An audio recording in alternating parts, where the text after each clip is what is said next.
All right, I wanted to make a short video summarizing what we did today because I know a lot of students seem like there may have been some confusion. So basically we did two things today. The first thing we did is we estimated square roots to the nearest whole number. All right, and then we got a little more specific and we estimated them to the tenths place. And the process is the same for both of them. The difference is that when we're estimating to the tenths, we have to do a little more math because most people don't have decimal squares memorized. So we'll do a couple examples here. All right, so let's say we want to estimate the square root of 32. And they tell us to do it to the nearest integer or maybe whole number. All right, so for that, we're going to start making our list of squares. Now, many of you already have that memorized, so you won't actually have to write out this list, but for those that don't, just start. 1 squared is 1 times 1 is 1. 2 squared, 2 times 2 is 4. 3 squared, 3 times 3 is 9. 4 squared, 4 times 4 is 16. And what I'm looking for is for two numbers that are on either side of 32. One that's below 32 and one that's above 32. 5 squared is 25. So we're below it. 6 squared is 36. All right, so 25 is below 32. 36 is above 32. So that means since 25 is less than 32, which is less than 36, that the square root of 25 is going to be less than the square root of 32, which will be less than the square root of 36. So let me go to a new page here.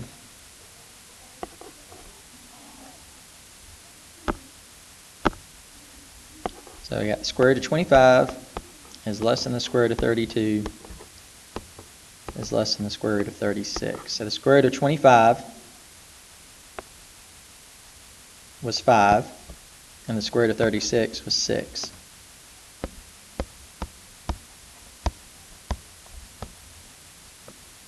So the decimal approximation for the square root of 32 is somewhere between the whole numbers 5 and 6. Now, which one is it closer to? Well, 25 and 32 are 7 away from each other, but 32 and 36 are only 4 away from each other. So the way you would write your answer is you would say the square root of 32 is between the integers 5 and 6, but it's closer to 6. And we know that because 32 is closer to 36 than it is to 25. So again, in summary, if we are trying to estimate to the nearest whole number or to the nearest integer, we make a list of perfect squares. And again, many of you have these memorized, so you won't even have to make this list. You'll just know. But if you don't, you make the list. You find what numbers the square root falls in between. And then you figure out which one it's closer to. All right. Now we can take that a step further and get an even closer estimate and figure out what tenths place it's closest to. So we're going to do the same thing, but now our list of perfect squares, instead of having whole numbers, we've got to find the squares of tenths place decimals.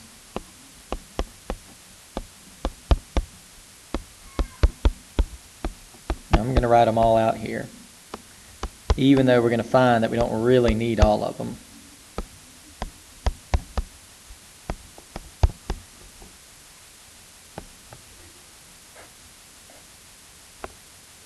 So again, when I was doing whole numbers, I was making a list of whole number squares. 1 squared is 1, 2 squared is 4, 3 squared is 9.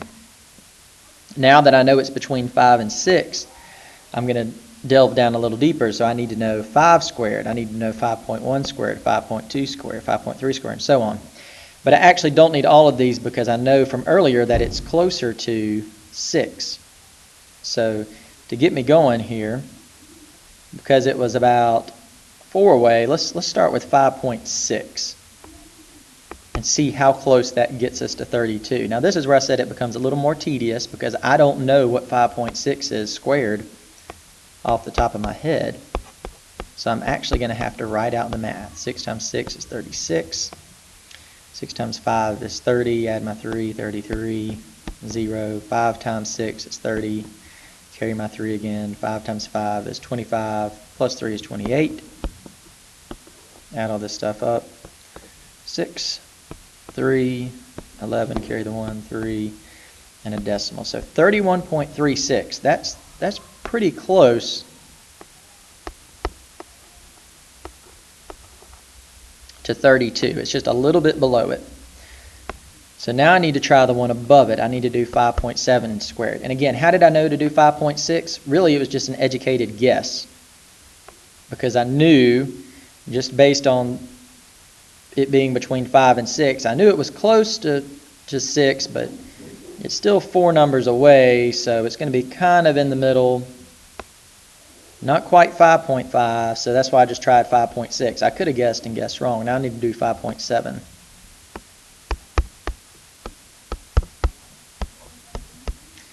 All right, 49. Carry my 4. 35, 39, 0. 5 times 7, 35. Carry my 3. 5 times 5 is 25, plus 3 is 28. So 9, 4, carry my 1, 2, carry my 1, 32.49. All right, so again, same process. I'm making a list of my squares here. I'm able to skip a few of them because of my previous estimate and know that it's probably not going to be these. So that's why I started at 5.6, because I knew it was closer to 6. And then I see here that 31.36 is a little bit less. 32.49 is a little bit bigger. So just like last time, I can say 31.36 is less than 32, which is less than 32.49. So then if I take the square root, and again I know this from this chart, the square root of 31.36 is 5.6. The square root of 32.49 is 5.7. So 5.6 is less than the square root of 32, which is less than the square root of 5.7. Now which one is it closer to? Well, again here, the difference in those is 0.49.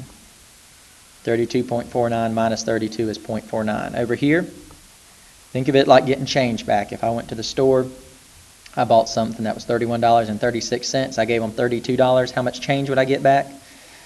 Well, it's going to be at least half a dollar because it's 31.5. So that's 50 cents. And then you got another 14, so 64. 64 cents plus my 36 would be a whole 32. So it's closer to this one because it's only 0.49 away. So the square root of 32 is between 5.6 and 5.7, but it's closer to 5.7. Now I can check to see if that's right. If I pull up a calculator and I put in 32 and I find the square root, I get that it is 5.65. And if we were to round, 5.65 rounded to the nearest tenth, the 5 is going to make us round up, and it would round to 5.7. All right, so I hope that helps a little bit, just giving you another example. If you're struggling with it still, just do as much as you can, and we'll talk about it tomorrow in class.